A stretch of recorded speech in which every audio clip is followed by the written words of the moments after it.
Mana keyingi uyimizni demak продается dom deb yozib qo'yibdi. Hovlicha. Qayerda bu aka? Mirobodmi? Mirobodda Sarakulka degan joyi. Ha, eshitganmiz. O'ta hammasi yog'ochli uylar edi shekilli. Anaqa aralashi ham bor. Bo'g'oz qanaqa uy bu? Bu g'ishli uy, eski xomg'ishdan. Aha. Uy. Ichi ikki xona uy bor, ichida hamma sharoiti bor.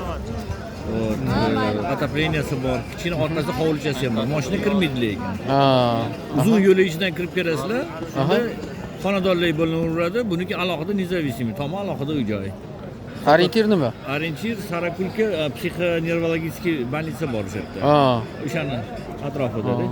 Lekin metroga yaqin, metro Toshkent, gospitalniy bozor, sentrga chiqib ketadigan sharoit yo'llari yaxshi.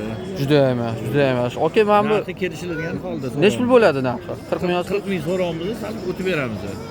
Qanchalar O'tib taxmin? beramiz. Endi mayli, xaridor kelganda uy azgicha mebel jihozlarni ham tashlab ketadilar shu pul ichida. Ha, bo'ldi. Yaxshi muomala qilsanglar, tushirib beraman deyaptilar mana aka, qo'ylari bo'sh ekan. Qilsa, bemalol kelib Bo'ldi. uy sразу olib sotadi, kalit berib yuboramiz, olib sotadi.